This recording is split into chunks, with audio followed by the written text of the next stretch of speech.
Abandonment to Divine Providence by Jean-Pierre de Caussade. Book 1. On the Virtue of Abandonment to Divine Providence, Its Nature and Excellence. Chapter 1. Sanctity consists in fidelity to the order established by God, and in submission to all his operations. Section 1. Hidden Operations of God. Fidelity to the order established by God comprehended the whole sanctity of the righteous under the old law, even that of Saint Joseph and of Mary herself. God continues to speak today as he spoke in former times to our fathers. And when there was no directors as at present, nor any regular method of direction,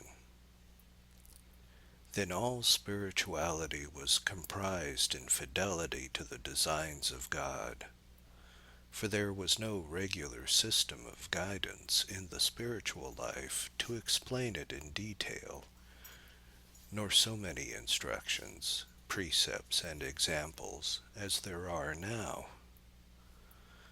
Doubtless our present difficulties render this necessary, but it was not so in the first ages when souls were more simple and straightforward. Then, for those who led a spiritual life, each moment brought some duty to be faithfully accomplished. Their whole attention was thus concentrated consecutively like a hand that marks the hours, which, at each moment, traverses the space allotted to it. Their minds, incessantly animated by the impulsion of divine grace, turns imperceptibly to each new duty that presented itself by the permission of God at different hours of the day. Such were the hidden springs by which the conduct of Mary was actuated. Mary was the most simple of all creatures, and the most closely united to God. Her answer to the angel when she said, "Fiat mihi secundum verbum tuum," contained all the mystic theology of her ancestors, to whom everything was reduced, as it is now, to the purest, simplest submission of the soul to the will of God, under whatever form it presents itself. This beautiful and exalted state, which was the basis of the spiritual life of Mary, shines conspicuously in these simple words, "Fiat mihi," Luke chapter 1, verse 38. Take notice that they are in complete harmony with those which our Lord desires that we should have always on our lips and in our hearts. Fiat voluntas tua.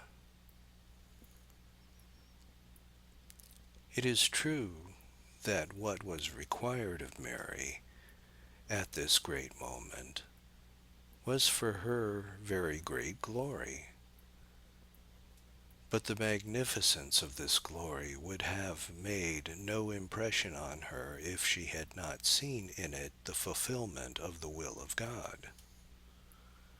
In all things was she ruled by the divine will. Were her occupations ordinary, or of an elevated nature, they were to her but the manifestation, sometimes obscure, sometimes clear, of the operations of the Most High, in which she found alike subject matter for the glory of God. Her spirit, transported with joy, looked upon all that she had to do or to suffer at each moment as the gift of him who fills with good things the hearts of those who hunger and thirst for him alone, and have no desire for created things.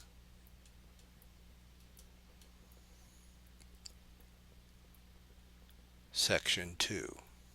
The duties of each moment. The duties of each moment are the shadows beneath which hides the divine operation. The power of the Most High shall overshadow thee. Luke 1:35. Said the angel to Mary, this shadow, beneath which is hidden the power of God for the purpose of bringing forth Jesus Christ into the soul, is the duty, the attraction, or the cross that is presented to us at each moment. These are, in fact, but shadows like those in the same order of nature which, like a veil, cover sensible objects and hide them from us.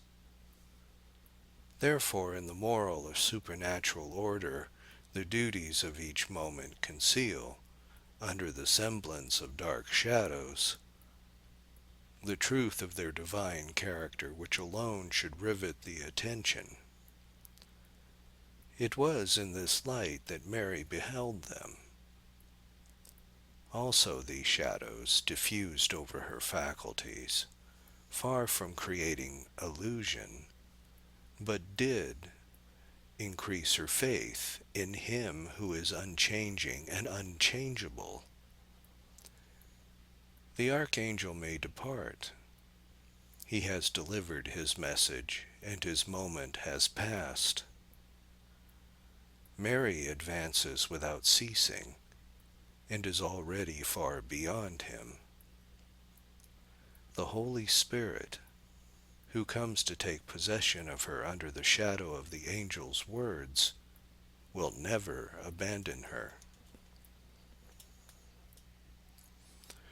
There are remarkably few extraordinary characteristics in the outward events of the life of the Most Holy Virgin. At least there are none recorded in Holy Scripture. Her exterior life is represented as ordinary and simple. She did and suffered the same things that anyone in a similar state of life might do or suffer. She goes to visit her cousin Elizabeth as the other relatives did. She took shelter in a stable in consequence of her poverty. She returned to Nazareth, from whence she had been driven by the persecution of Herod, and lived there with Jesus and Joseph, supporting themselves by the work of their hands. It was in this way that the Holy Family gained their daily bread. But what a divine nourishment Mary and Joseph received from this daily bread for the strengthening of their faith! It is like a sacrament to sanctify all their moments. What treasures of grace lie concealed in these moments, filled, apparently, by the most ordinary events. That which is visible might happen to anyone, but the invisible, discerned by faith, is no less than God operating very great things. O bread of angels, heavenly manna, pearl of the gospel, sacrament of the present moment, thou givest God under as lowly a form as the manger, the hay, or the straw. And to whom dost thou give him? Iserentes implevit bonis. Luke 1:53. God reveals himself to the humble under the most lowly forms. But the proud, attaching themselves entirely to what is extrinsic, does not discover him hidden beneath, and are sent empty away.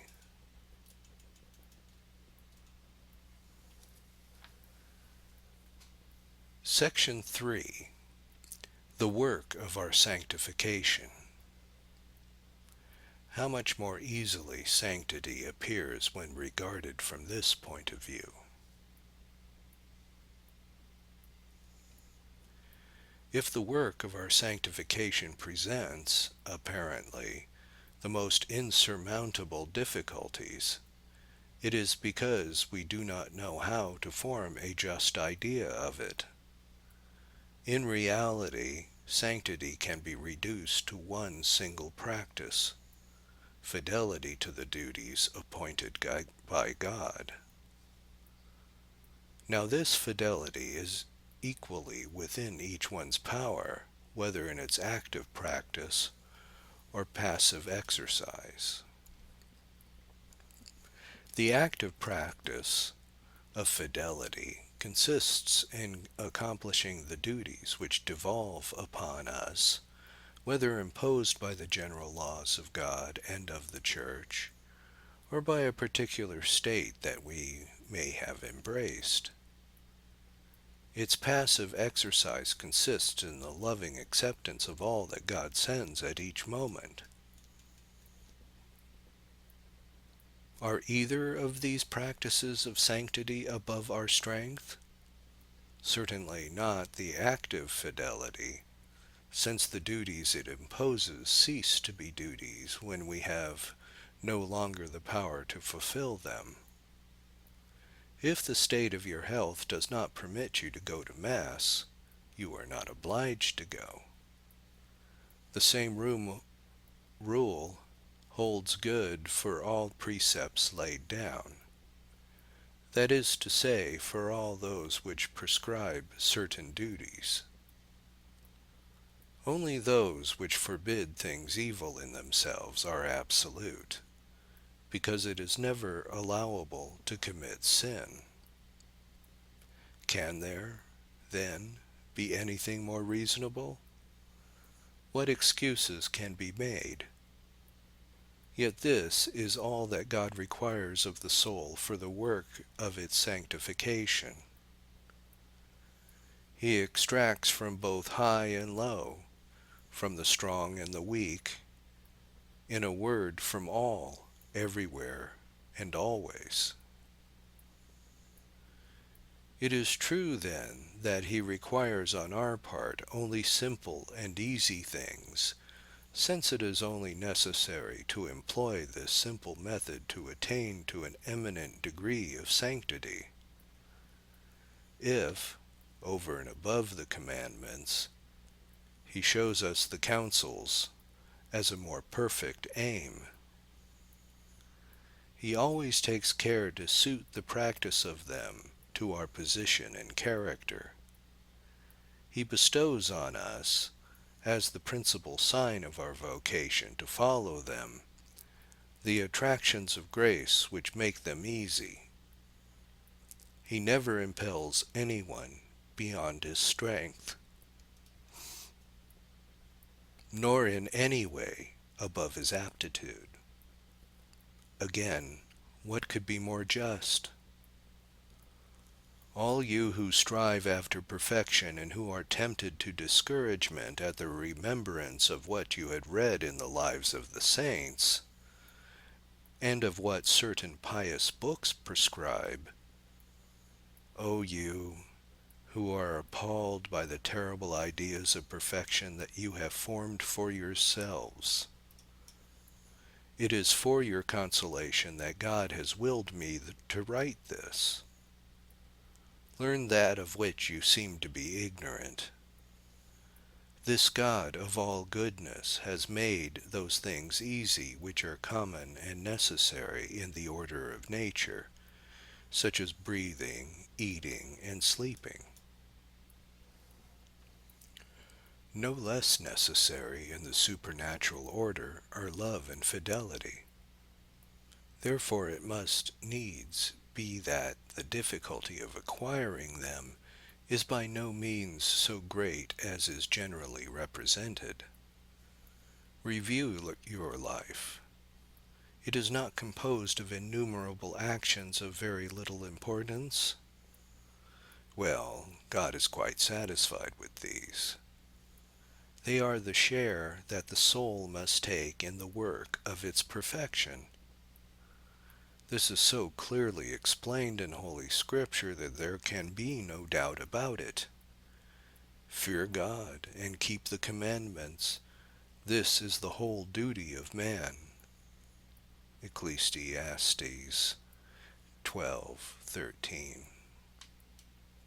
That is to say, this is all that is required on the part of man, and it is in this that active fidelity consists. If man fulfills his part, God will do the rest. Grace being bestowed only on this condition, the marvels it effects are beyond the comprehension of man. For neither ear has heard nor eye seen, nor has it entered the mind what things God has planned in his omniscience, determined by his will, and carried out by his power in the souls given up entirely to him. The passive part of sanctity is still more easy, since it only consists in accepting that which we often have no power to prevent, and in suffering lovingly, that is to say with sweetness and consolation, those things that too often cause weariness and disgust. Once more I repeat, in this consists sanctity. This is the grain of mustard seed, which is the smallest of all seeds, the fruits of which can neither be recognized nor gathered. It is the drachma of the gospel, the treasure that none discover because they suppose it to be too far away to be sought. Do not ask me how this treasure can be found. It is no secret. The treasure is everywhere. It is offered to us at all times and wherever we may be. All creatures, both friends and enemies, pour it out with prodigality, and it flows like a fountain through every faculty of body and soul, even to the very center of our hearts. If we open our mouths, they will be filled. The divine activity permeates the whole universe. It pervades every creature. Wherever they are, it is there. It goes before them, with them, and it follows them. All they have to do is let the waves bear them on. Would to God that kings and their ministers, princes of the churches and of the world, priests and soldiers, the peasantry and laborers, in a word, all men, could know how very easy it would be for them to arrive at a higher degree of sanctity. They would only have to fulfill the simple duties of Christianity and of their state in life, to embrace with submission the crosses belonging to that state, and to submit with faith and love to the designs of Providence in all those things that have to be done or suffered without going out of their way to seek occasions for themselves. This is the spirit by which the patriarchs and prophets were animated and sanctified before there were so many systems of so many masters of the spiritual life. This is the spirituality of all ages and of every state. No state of life can, assuredly, be sanctified in a more exalted manner, nor in a more wonderful and easy way than by the simple use of the means that God, the sovereign director of souls, gives them to do or to suffer at each moment.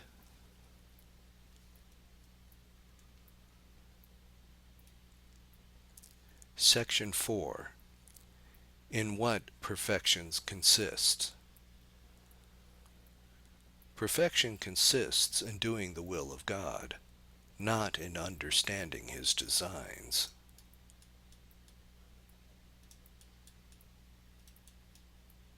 The designs of God, the good pleasure of God, the will of God, the operation of God, and the gift of his grace are all one and the same thing in the spiritual life.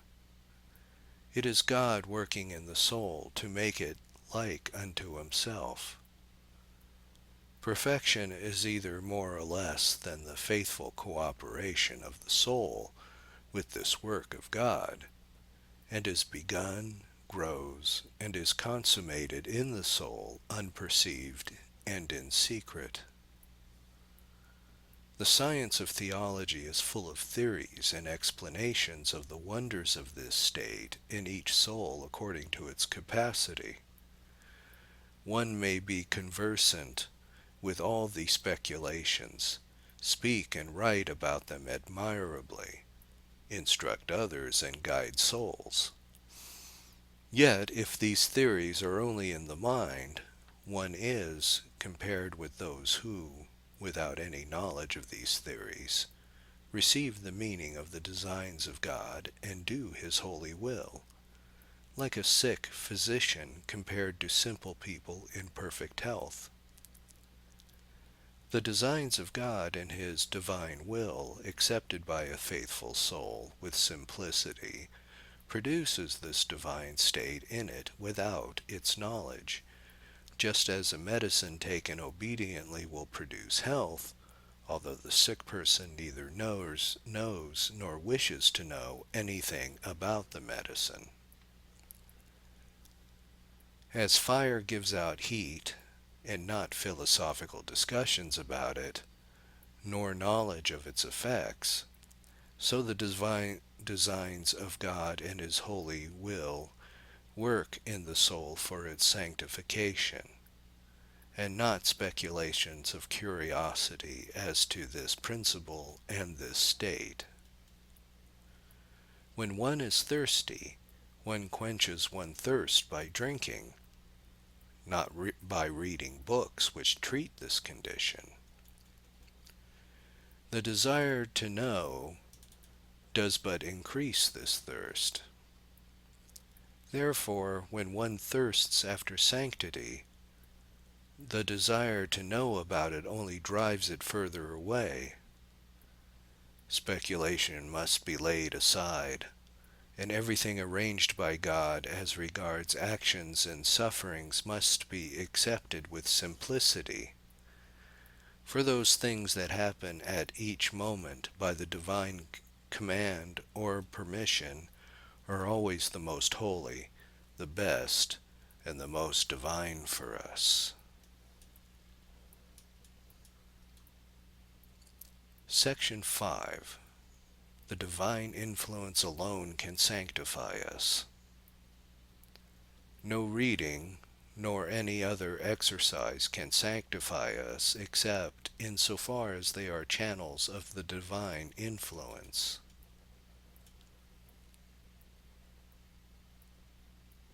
Our whole science consists in recognizing the designs of God for the present moment. All reading not intended for us by God is dangerous.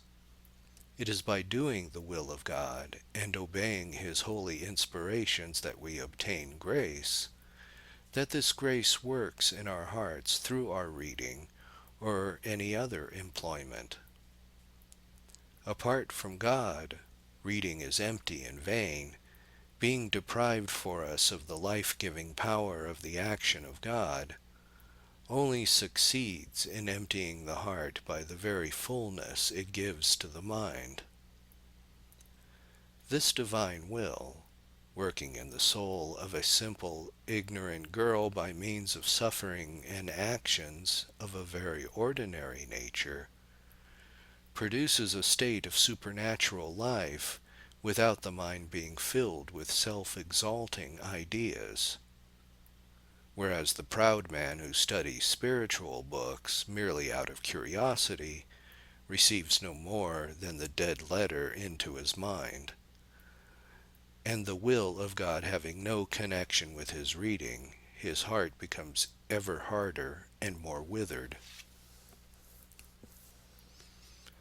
The order established by God in his divine will are the life of the soul, no matter in what way they work or are obeyed.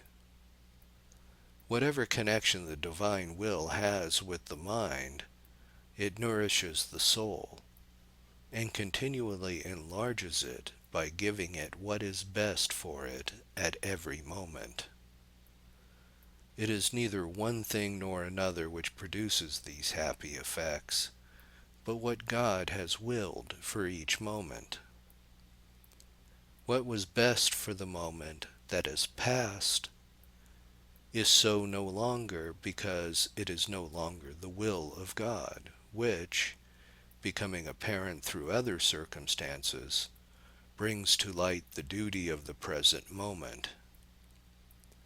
It is this duty, under whatever guise it presents itself, which is precisely that which is the most sanctifying for the soul. If, by divine will, it is a present duty to read, then reading will produce the destined effect in the soul.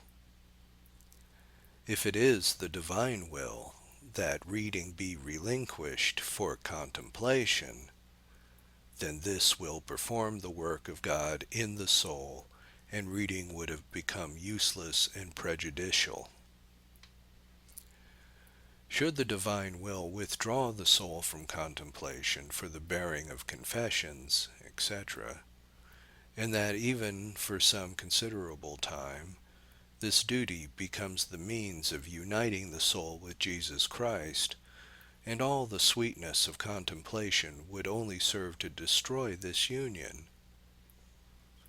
Our moments are made fruitful by our fulfillment of the will of God. This is presented to us in countless different ways by the present duty which forms, increases, and consummates in us the new man until we attain the plenitude destined for us by the divine wisdom. This mysterious attainment of the age of Jesus Christ in our souls is the end ordained by God and the fruit of his grace and of his divine goodness.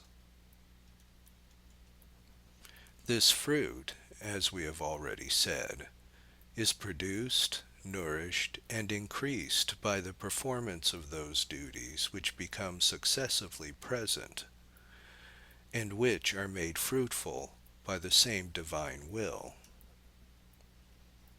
In fulfilling these duties, we are always sure of possessing the better part, because this holy will is itself the better part. It only requires to be allowed to act, and that we should abandon ourselves blindly to it with perfect confidence. It is infinitely wise, powerful, and amiable to those who trust themselves unreservedly to it, who love and seek it alone, and who believe with an unshaken faith and confidence that what it arranges for each moment is best, without seeking elsewhere for more or less, without pausing to consider the connection of these exterior works with the plans of God.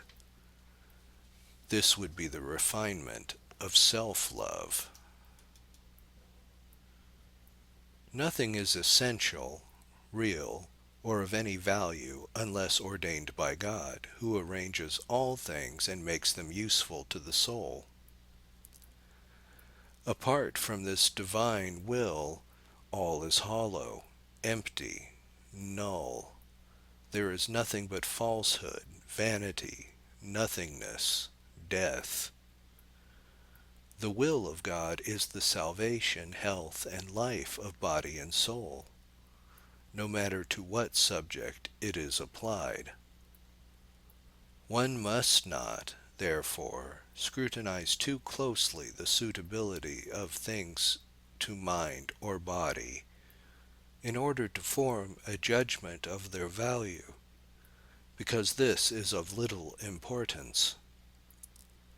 It is the will of God which bestows through these things, no matter what they may be, an efficacious grace by which the image of Jesus Christ is renewed in our souls. One must not lay down the law, nor impose limits on this divine will, since it is all-powerful. Whatever ideas may fill the mind, whatever feelings afflict the body, even if the mind should be tormented with distractions and troubles, the body with sickness and pain, nevertheless, the divine will is ever for the present moment the life of the soul and of the body. In fact, neither the one nor the other, no matter in what condition it may be, can be sustained by any other power. The divine influence alone can sanctify us. Without it, bread may be poison, and poison a salutary remedy. Without it, reading only darkens the mind. With it, darkness is made light.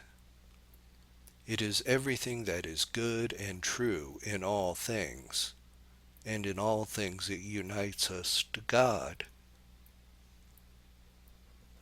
who, being infinite in all perfections, leaves nothing to be desired by the soul that possesses him.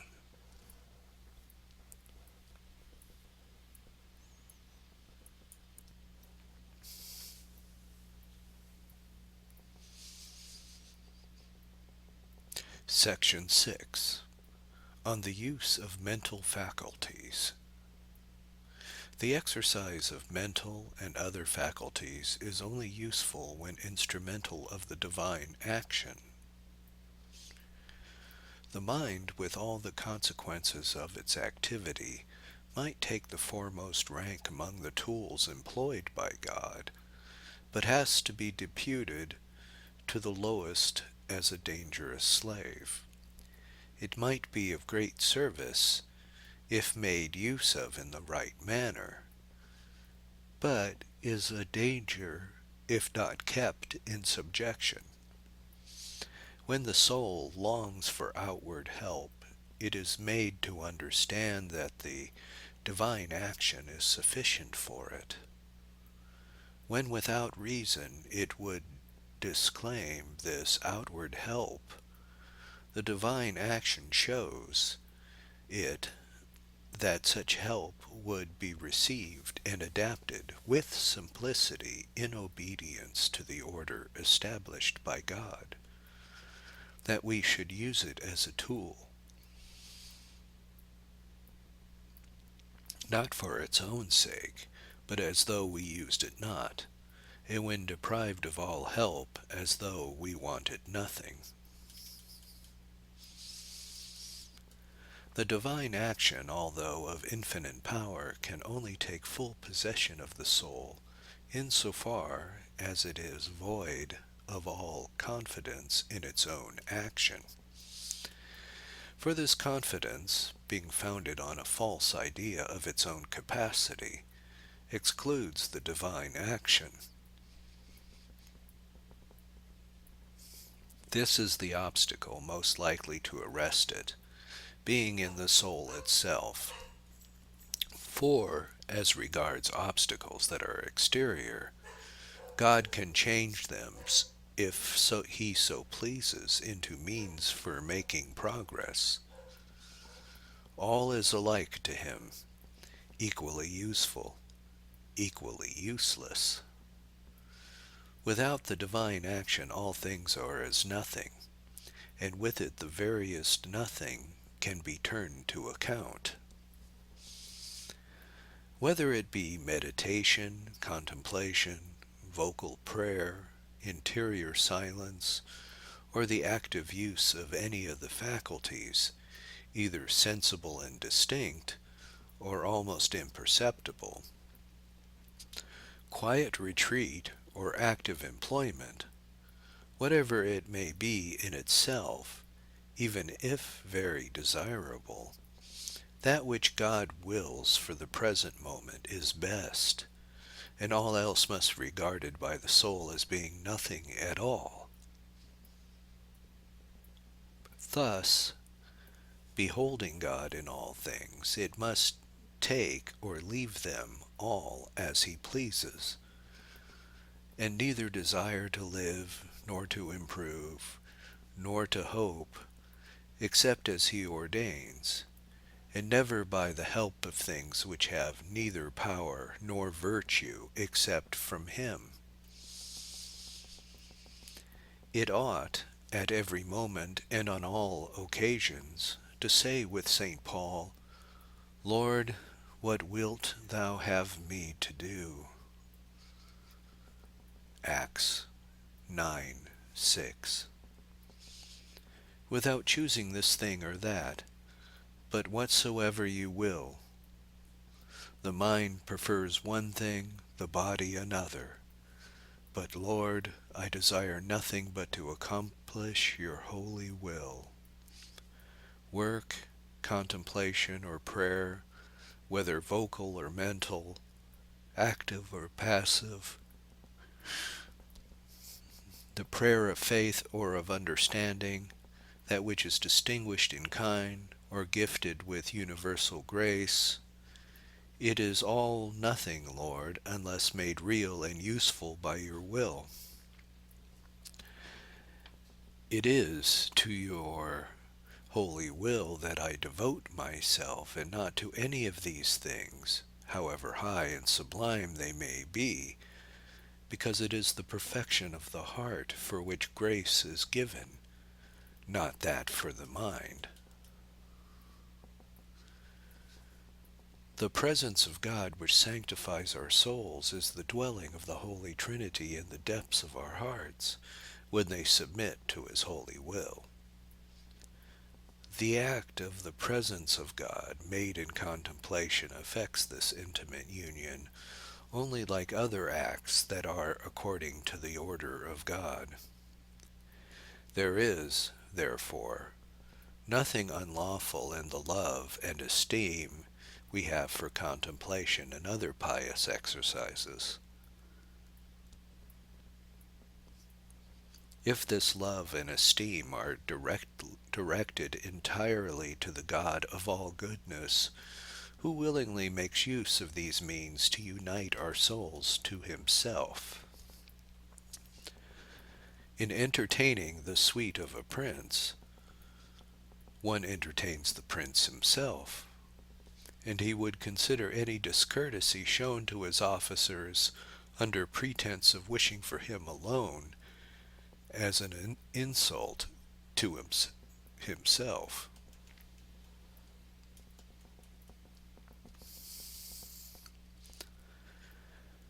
Section 7. On the Attainment of Peace. There is no solid peace except in submission to the divine action. The soul that does not attach itself solely to the will of God will find neither satisfaction nor sanctification in any other means, however excellent, by which we may attempt to gain them. If that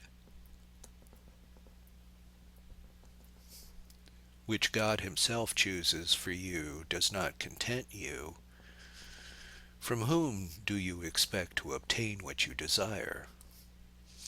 If you are disgusted with the meat prepared for you by the divine will itself, what food would not be insipid to such a depraved a taste? No soul can be really nourished, fortified, purified, enriched, and sanctified, except in fulfilling the duties of the present moment. What more would you have? As in this you can find all good, why seek it elsewhere? Do you know better than God? As he ordains it thus, why do you desire it differently? Can his wisdom and goodness be deceived?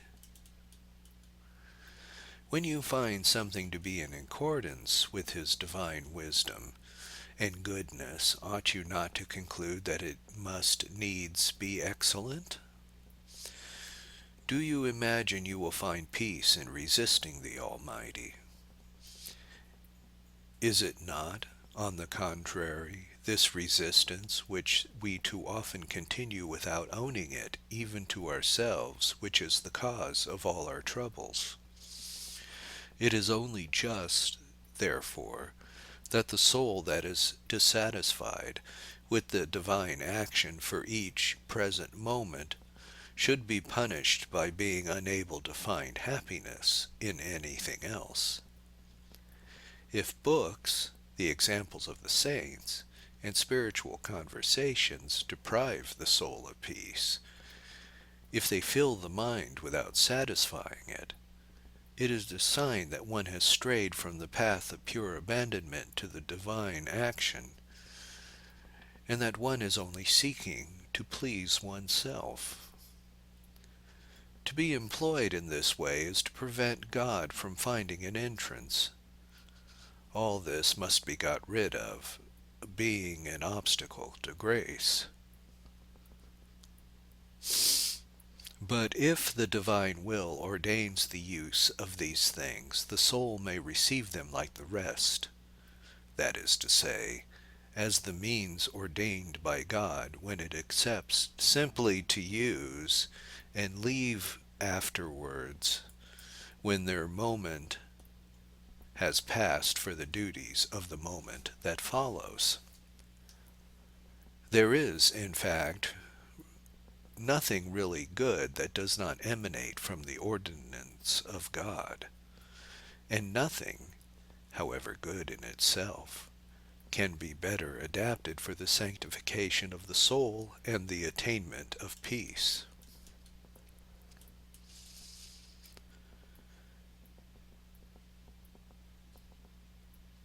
Section 8.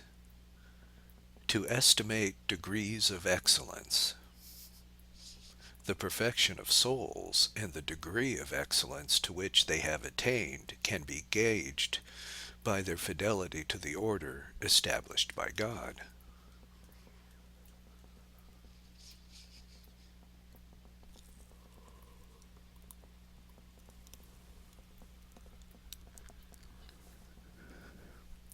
The will of God gives to all things a supernatural and divine value for the soul submitting to it.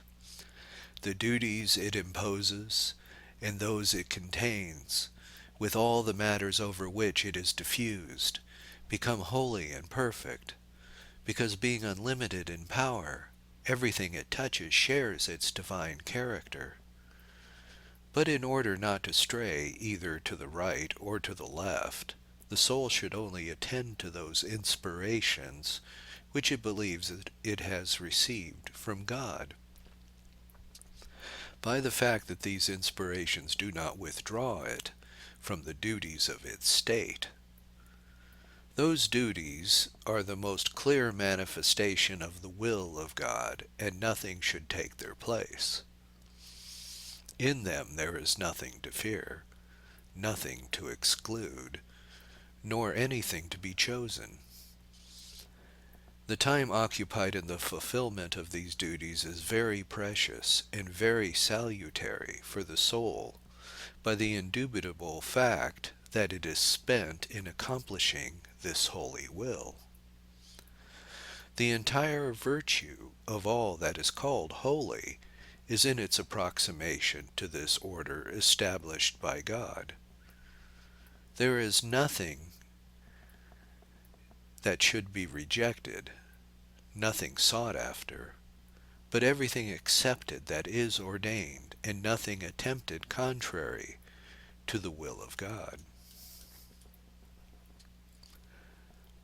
Books and wise counsels, vocal prayer, and interior affections, if they are in accordance with the will of God, are instructive, and all help to guide and to unify. In condemning all sensible means to this end, quietism is greatly to blame, for there are souls that are intended by God to keep always to this way. Their state of life and their attraction shows this clearly enough. It is vain to picture any kind of abandonment from which all personal activity is excluded. When God requires action, sanctity is to be found in activity. Besides the duties imposed on everyone by their state of life, God may require certain actions which are not included in these duties, although they may not be in any way opposed to them. An attraction and inspiration are then the signs of the divine approval. Souls conducted by God in this way will find greater perfection in adding the things inspired to those that are commanded, taking the necessary precautions required in such cases, that the duties of their state may not clash with those arranged by Providence. God makes saints as he pleases, but they are always according to his plan, and in submission to his will. This submission is true and most perfect abandonment.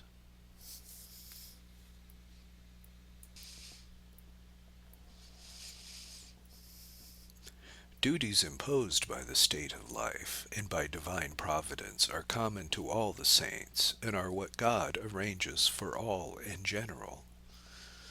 They live hidden from the world, which is so evil they cannot avoid its dangers. But it is not on this account that they are saints, but only on account of their submission to the will of God.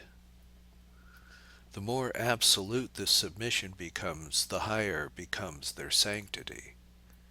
We must not imagine that those whose virtue is shown in wonderful and singular ways, and by unquestionable actions and inspirations, advance less on that account in the way of abandonment.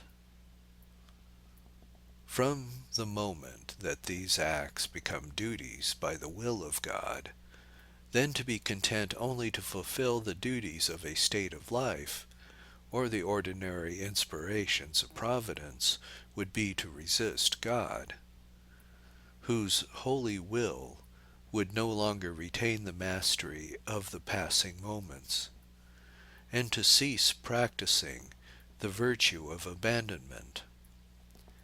Our duties must be so arranged as to be commensurate with the designs of God, and to follow the path designated by our attraction. To carry out our inspirations will then become a duty to which we must be faithful. As there are souls whose whole duty is defined by exterior laws, and who should not go beyond them because restricted by the will of God, so also there are others who, besides exterior duties, are obliged to carry out faithfully that interior rule imprinted on their hearts. It would be foolish and frivolous curiosity to try to discover which is the most holy. Each has to follow the appointed path. Perfection consists in submitting unreservedly to the designs of God, and in fulfilling the duties of one's state in the most perfect manner possible.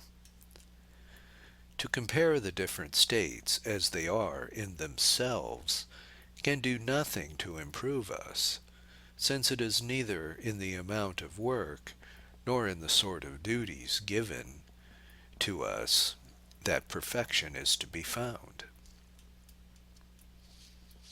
If self-love is the motive power of our acts, or if it be not immediately crushed when discovered, our supposed abundance will be in truth absolute poverty, because it is not supplied by obedience to the will of God. However, to decide the question in some way, I think that holiness can be measured by the love one has for God, and the desire to please him, that the more his will is the guiding principle, and his plans conformed to and loved, the greater will be the holiness, no matter what may be the means made use of. It is this that we notice in Mary, Jesus, and Joseph. In their separate lives there is more of love than of greatness, and more of the spirit than of the matter. It is not written that they sought holiness in things themselves, but only in the motive with which they used them.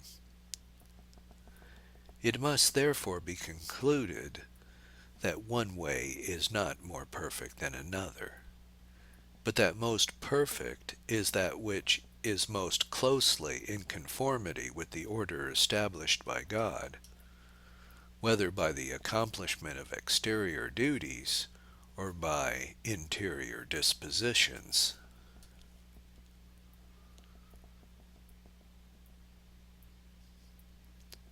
Section 9. Sanctity Made Easy. Conclusion of the first chapter. How easy sanctity becomes when this doctrine is properly understood.